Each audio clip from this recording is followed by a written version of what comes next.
Some Kansas lawmakers see a chance to lure Kansas City's two biggest professional sports teams across the Missouri border, but an effort to help the Super Bowl champion Chiefs and Major League Baseball's Royals finance new stadiums in Kansas fizzed over concerns about how it might look to taxpayers.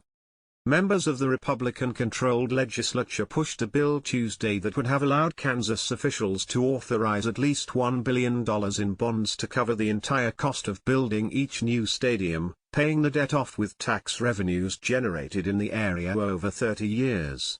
But GOP leaders didn't bring it up for a vote before lawmakers adjourned their annual session early Wednesday.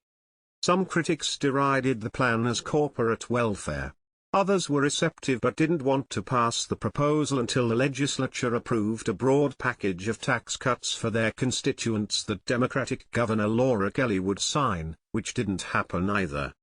Legislators' work on a plan began in earnest behind the scenes after voters on the Missouri side of the Kansas City metropolitan area decisively refused earlier this month to extend a local sales tax used to keep up the complex housing the Chiefs' Arrowhead Stadium and the Royals' Kaufman Stadium for more than 50 years.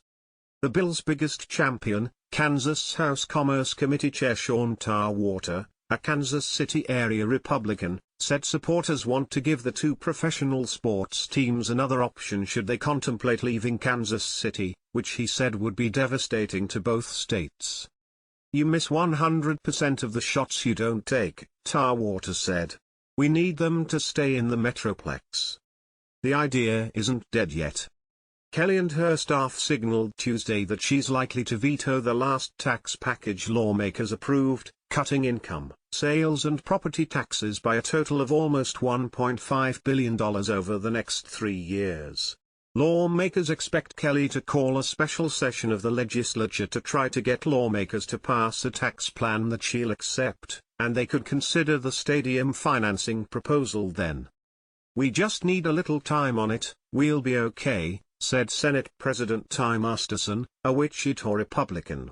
"I mean, we're serious about trying to incentivize the Chiefs to come our direction."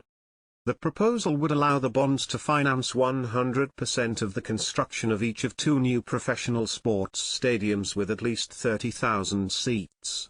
State and local officials would have a year to sign off, and the teams would be on the hook if local tax revenues weren't enough to pay off the bonds. "It was just a concern of running it before we gave real tax relief to our constituents, kind of that juxtaposed look of what appears to be corporate welfare before you're getting tax relief to the people," Masterson said after deciding against having a Senate vote.